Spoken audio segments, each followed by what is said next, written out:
The No Kings rallies, they're being funded by rich, ultra rich Democrats. They're taking messaging from the Democratic Party's coterie of strategists, and they don't want to deal with the ICE issue, the immigration issue.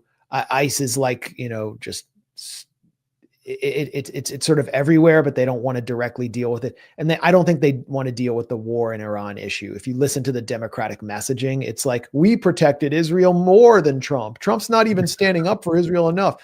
Like what Chuck Schumer said. Yeah, no, it's a pro-NATO rally. Like the last major one, it's pro-NATO. We respect our alliances. That's one of the like planks.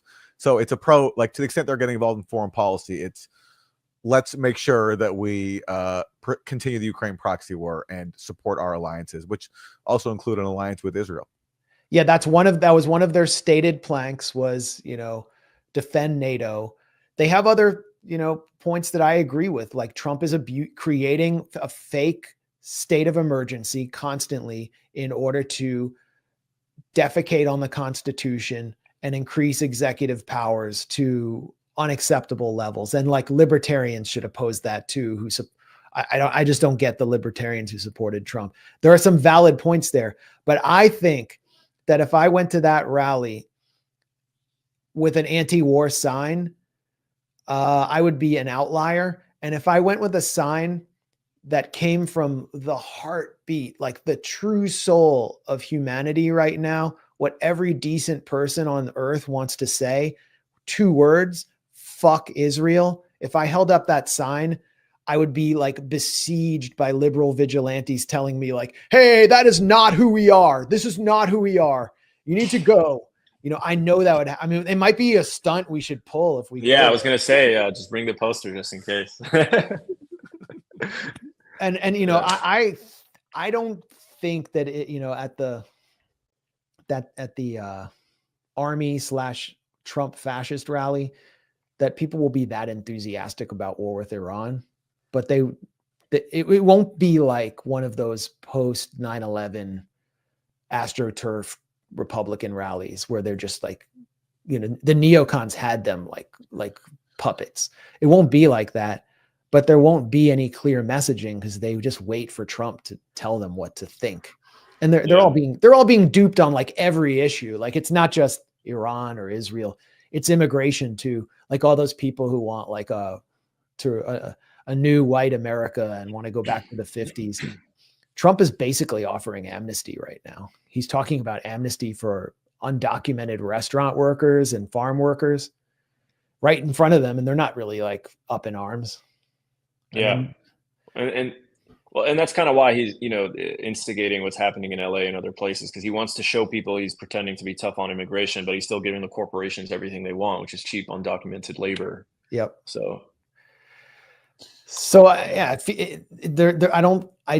I don't feel like there is any inertia in the US to that would lead Trump to change his calculus on this war, but there are no forces within his base that are pushing him towards it. And all the polls show they're mostly against it. And online, for sure, Christian right influencers are coming out and saying this is not our war. Like I've never seen that before. Like on social media, Israel's totally destroyed. And what we need to do is make the rest of the world like that. To the extent that Tucker Carlson represents a force inside the country, here's what he said. He said, the real divide, is this up on screen? The real divide, here, I'll make this bigger. The real divide isn't between people who support Israel, people who support Iran or the Palestinians. The real divide is between those who casually encourage violence and those who seek to prevent it, between warmongers and peacemakers. Who are the warmongers? They would include anyone who's calling Donald Trump today to demand airstrikes and other direct U.S. military involvement in a war with Iran. On that list, Sean Hannity, Mark Levin, Rupert Murdoch, Ike Perlmutter, and Miriam Adelson.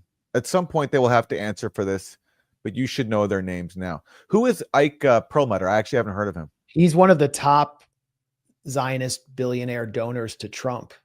Okay. And major real estate baron.